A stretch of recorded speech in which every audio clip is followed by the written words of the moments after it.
Hey, and welcome to Turo Fitness Podcast, a podcast for people who want to get no BS information about fitness and know that fitness is about so much more than losing scale weight. It's about feeling confident in your skin and empowered in your life. I'm your host, Turo Virta, personal trainer, strength and nutrition coach, and most of all, a husband of my beautiful wife, Miriam. Each week, my guests and me will give you some no BS fitness tips and motivate you to take action in your own personal fitness journey as we talk about nutrition, exercise, mindset, personal development, and executing in life with enjoyable but still effective strategies. If your goal is to look better, feel and be strong and experience transformation from inside out, you, my friend, are in the right place. Thank you for jumping in, and now let's jump into today's episode.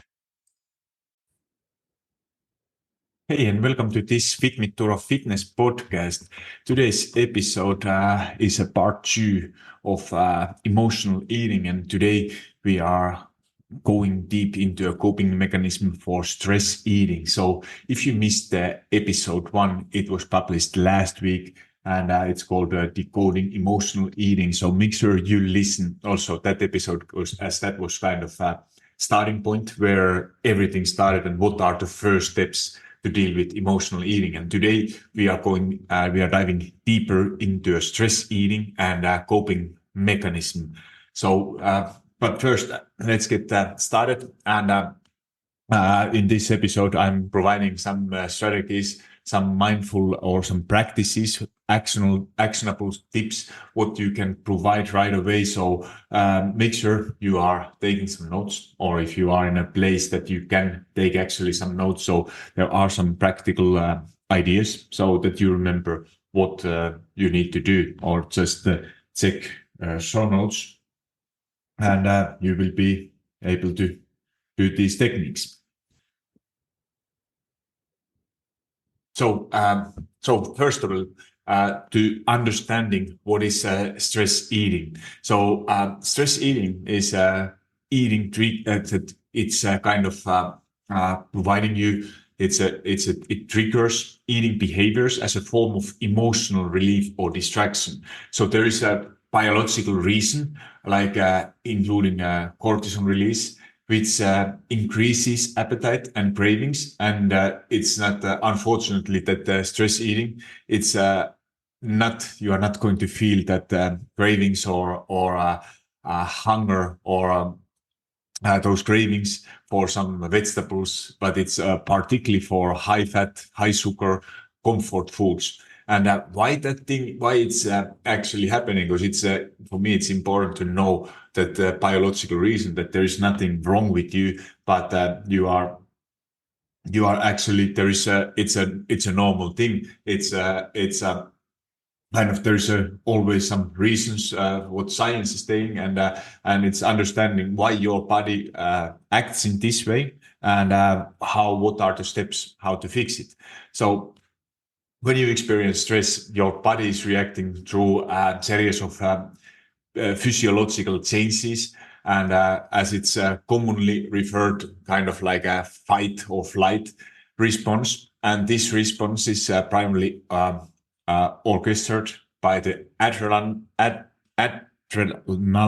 glands, which release hormones such as adrenaline and cortisol. So what are these hormones actually doing for your body? So adrenaline is probably kind of like what you feel like, that it increases your heart rate, and it elevates your blood pressure and boosts your energy supplies. So it prepares your body to act quickly in a response to perceived threats.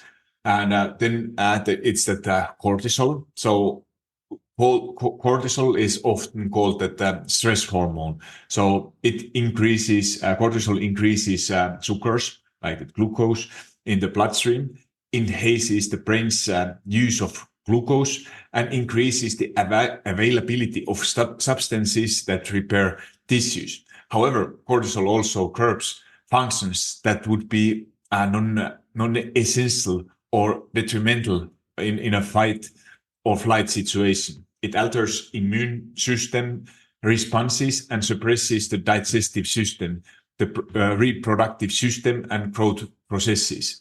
So this is kind of a complex alarm system. So I had to actually read it through from my notes what it means. So because it really needs some understanding what it means. So it's basically chronic stress then it can lead to elevated cortisol levels, which can cause increased appetite and cravings for sweet, fatty, and salty foods. And this makes stress eating a natural and unhealthy and coping mechanism for stress relief. So this is basically that why it's happening. And then when you have the situation more often, it's coming kind of better that you are not actually even recognizing. So the first step, like we talked in the last episode, is always to find those common triggers. So if you have kind of common stressors like if you have like work deadlines, personal conflicts, or general anxiety about life events for someone, it's maybe from news or we have all different kind of things, and then when you know that this is going to increase your adrenaline, increasing your cortisol, and it's not that stress hormone, it's not a bad thing. You should not avoid it, or you can't avoid it completely. It's just that to how you are going to respond it, and what you are actually going to do it. Because it's totally normal that in these situations you are craving for high processed foods like fatty, sugary, and these kind of comfort foods. So there is nothing wrong with you. But in this episode, this is all about strategies, how to actually tackle that and improve it step by step, and understanding that this is not that you are not able to avoid it completely in the beginning, but with step by step, you are able to reduce it drastically. So then step number 2 is kind of finding healthy alternatives. This is something what I always like. Even you are naturally not craving some healthy things, but you could make now. There's so many different options available that you could find some healthier food alternatives then that can satisfy cravings without the negative consequences of junk food. For example, if you are craving potato chips, instead of having those processed ones, you could have fancy carrots. You could have self-made potatoes. What you are like my favorite way. Obviously, it's a little bit time consuming, but there's always that if you cut potatoes, you put them to oven, you drop a couple drops on olive oil on top of them, and you are kind of making your potato chips yourself. It's you know that it's there's only potato, a little bit oil, olive oil, and then you season it with the salt or your favorite sauces, barbecue sauce, no, not sauce, sorry, pepper or whatever seasoning you enjoy. So this is kind of way of thinking what is healthier option, and then it's kind of also a way to trick your mind how to actually make it a little bit better, so that you are still having that response, you are still eating for stress, or in these situations you are suppressing those emotional feelings, but you are not doing any you don't have so big negative consequences.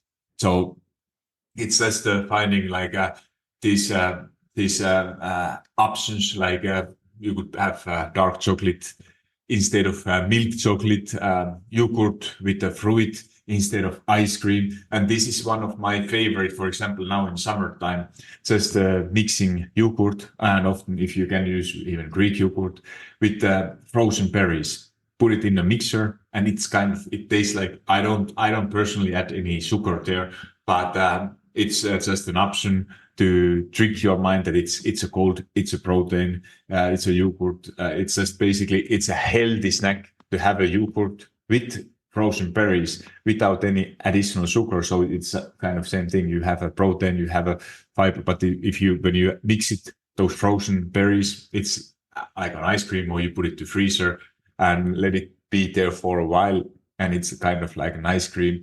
And these are just examples of kind of finding those healthy alternatives.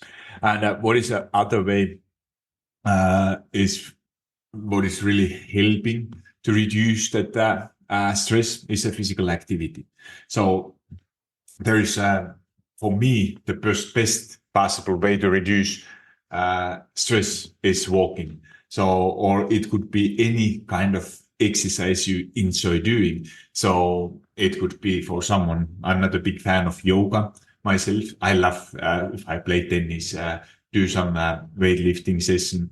Even that's what I don't naturally enjoy. But when you have some physical activity and form of exercise, especially for me, walking is by far the best. So this is something like you think that you need a lot of time or something. Of course, you need the time, but if you take that time, you go without distractions. I love to go. That's my favorite hobby. To go to walk with my wife without any phones, just me and my wife talking and having conversation. So it's first of all, it's a great thing for a relationship, but also for stress relief.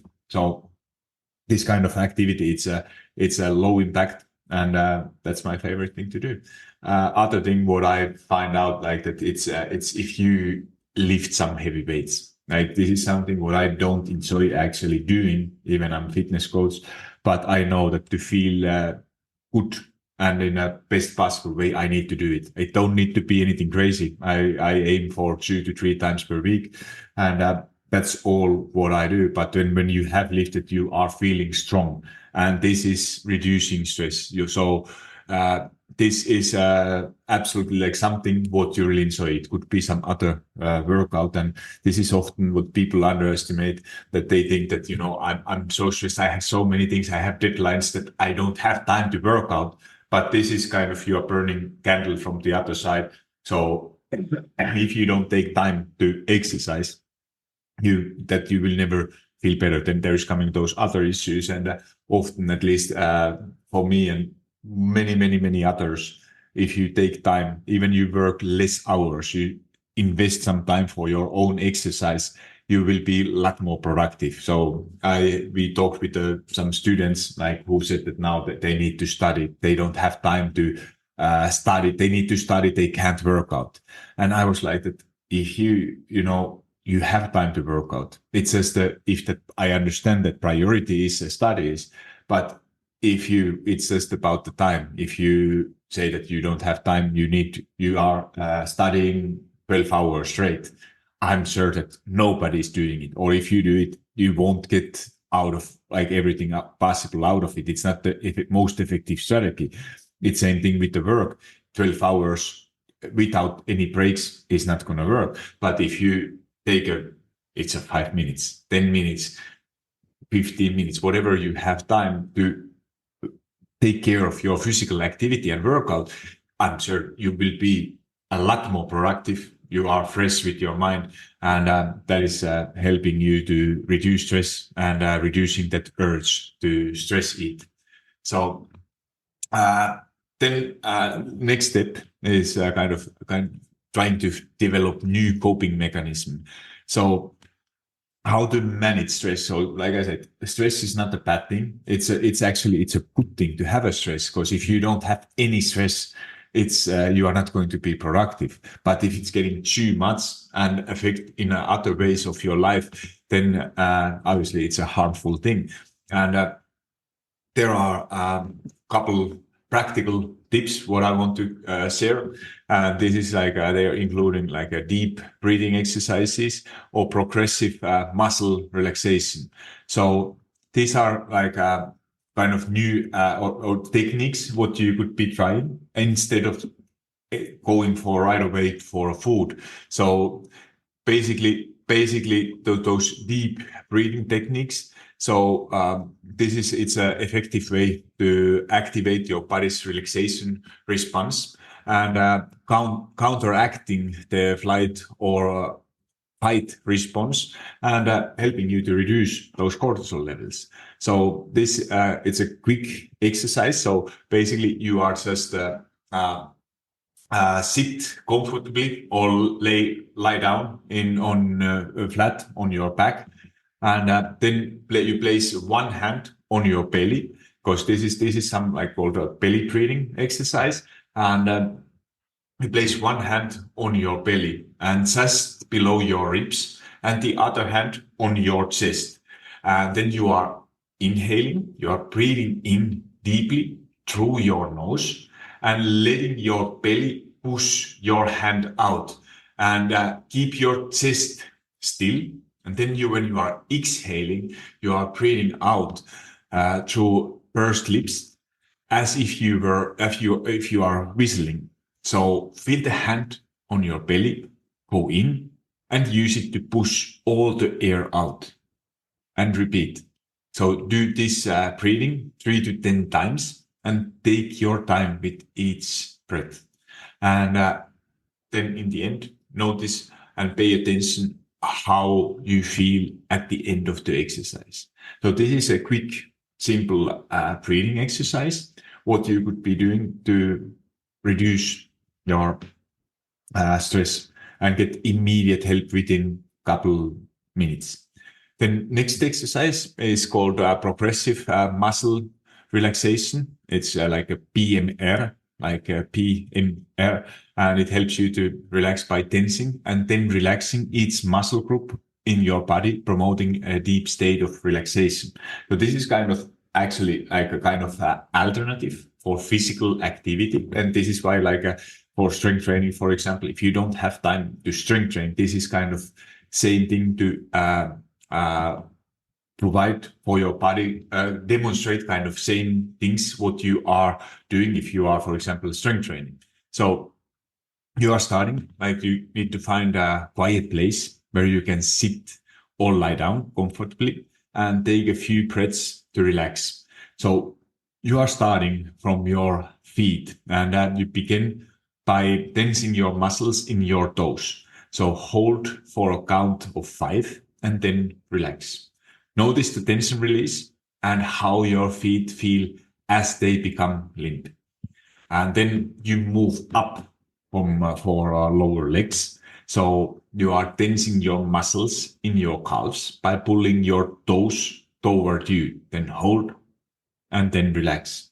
So every time you hold couple seconds, like ideally 4 or 5, you count until 5 and hold every single muscle. Then you are continuing upwards, like move through each muscle group. You are going through thighs, hips, your butt, your chest, arms, hands, neck, shoulders, and face.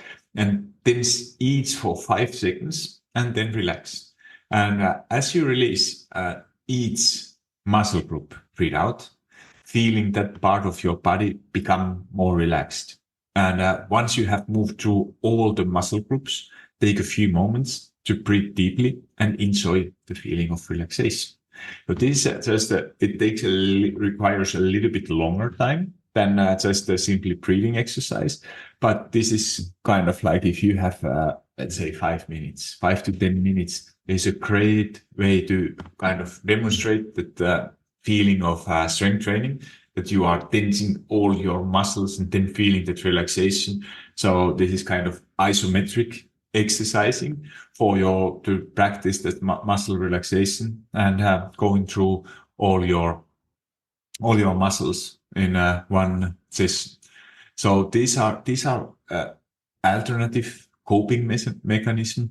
And then other way how you could implement this is that having kind of routine for this. So planning when you are going to do this. So it could be middle of your working day, because you would be doing them while sitting. So taking a couple minutes time off your work and doing these exercises while you are working, and then also building other routine that is helping you to reduce your stress. Like it could be having like for example, meal timing. So if you are like we talked in the last episode, that when you recognize to know from your triggers. So if you have recognized that okay, you are struggling afternoons, look back what you have been eating. Is it something that could you be trying? Like if you try be without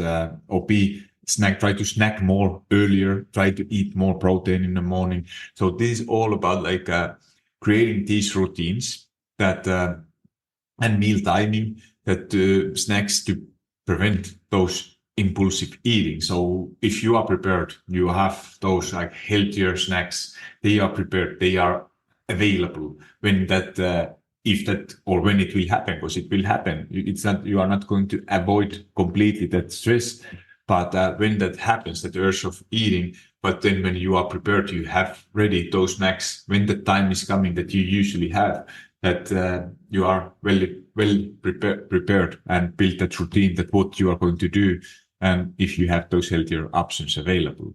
And then obviously the next thing is that having some kind of social support.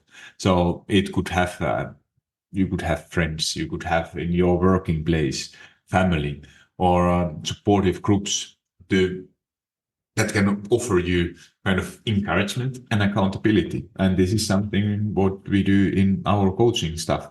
Like we are people who are in a same situation. We are there to support each others. So if you have a struggles, you have wins, it's when you are sharing those things. There is so many studies that if you are taking action, you are sharing those things, then there's a you increase your chances drastically. Like I can't remember, it was like a 50% or something. I can't remember exact number, but it was incredible increase if you are someone who is taking action instead of just that you go through them in your own head and thinking like that, this is something. But if you are actually using that accountability and offer what kind of whatever support system, like we have all different kind of support. Someone needs kind of individual support, other ones need that kind of friend or partner support,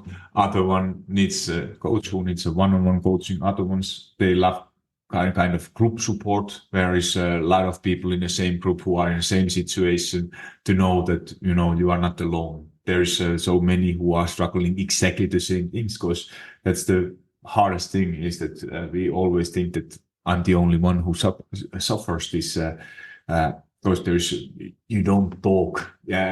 People are not. If you look social media, you don't share too many things about stress eating or struggles in general. It's all about like everything is good. I'm on vacation. Look at my pictures, like Instagram stories. It's for me, it's just to make other people jealous. So this is something what I encourage to you to do, is to get like and that sometimes it could be a coaching, like seeing some nutritionist, therapist, or counselor to manage that stress eating. So there were a couple questions again what I got and this is I want to address them here. So question number one was that how can I tell if I'm stress eating rather than eating out of hunger? And this is something like that we talked in a last episode about it. So stress eating often occurs in a response to emotional discomfort rather than physical hunger, and usually it feels kind of urgent and demands immediate satisfaction with a specific type of comfort food. So you have those comfort foods. It's not that you are craving, if you are not craving vegetables, you are not craving some healthy salads or something. It's often those high fat, high sugar foods, high in calories, low in density in general. And uh, if you are eating when you are not physically hungry and feel emotional trigger, it's likely that stress eating. So physical hunger is that you are okay eating with an apple or eating with basically anything if you are hungry. And stress eating is that you need that some specific foods.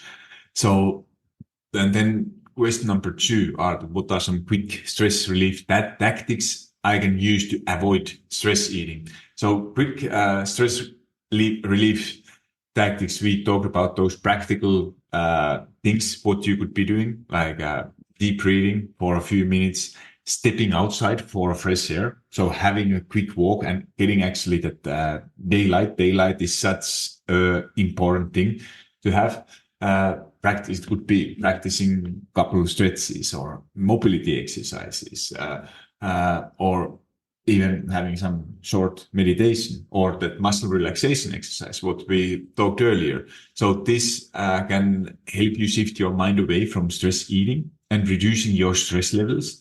And your mood is guaranteed almost immediately a lot better. So try to incorporate these different kind of things, and that's the ultimate way to reduce your stress. And then in step by step, seeing what works for you individually, and it doesn't matter. Like even there's so many strategies. Start with the one and look how it goes. Don't give up after first one if it's not working. Like some meditation or those relaxation exercises or breathing exercises. If you have never done them, you can't expect that first time it will work right away. So it takes, like everything in life, a little bit practice, and you will improve it, and then everything is going to better. So, and then third question was, how can I make this new coping mechanism stick when I'm under a lot of stress? So this was a very good question, and this is like kind of I already answered it. So it's this new coping mechanism that to stick, it requires a lot of practice and patience. So start incorporating them into your daily routine in a small and sustainable, manageable ways. So for example, you could schedule short breaks or for deep breathing or 10-minute walks. Like this is my favorite way is to do when I have a work to do. Like now I have been today, for example, recording 2 podcast episodes. In between, I planned 10-minute going outside, just a simple walk. And now I'm back on it. So hopefully this is to get out of it. I knew that I need to record 2 podcast episodes today, but I know that if I try to do them back on back, I'm not going to be in that state that I'm able to talk or get the most out of it. I don't know, maybe this is not also the best possible way, but this is the way how I work, how I love to do things. So this over time, these kind of healthier responses to stress will become more automatic, and then you are not using that eating as the primary coping mechanism. So all these strategies, when you start to practice them, include them, and remember, even there's a lot of strategies, start with the one, don't start with everything at the same time, and then step by step start including more strategies. So hopefully this was helpful episode. Next week we are going to talk even more about stress and emotional eating. So hope to listen. Hopefully we will listen next week also. So make sure if you don't want to miss the episode that you are subscribing. And thank you for all your feedbacks. I really love to listen those, and those people especially who have left 5-star rating either in Apple or in Spotify. They are helping a lot to reach out more people. So thank you again for listening, and talk to you in the next week.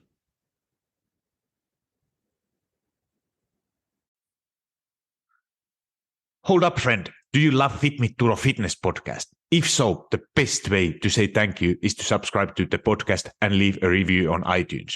I know every podcaster wants you to leave a review, but it's because those reviews help the podcast to reach more people. I truly want to know what you think, and if this particular episode resonated with you, would you also please share it?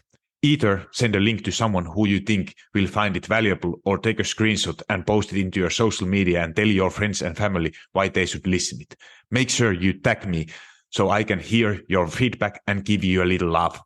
And if you aren't already following me on Instagram or TikTok, that's the perfect time to hit that follow button. Thank you for being here and listening to Fit Me to a Fitness podcast.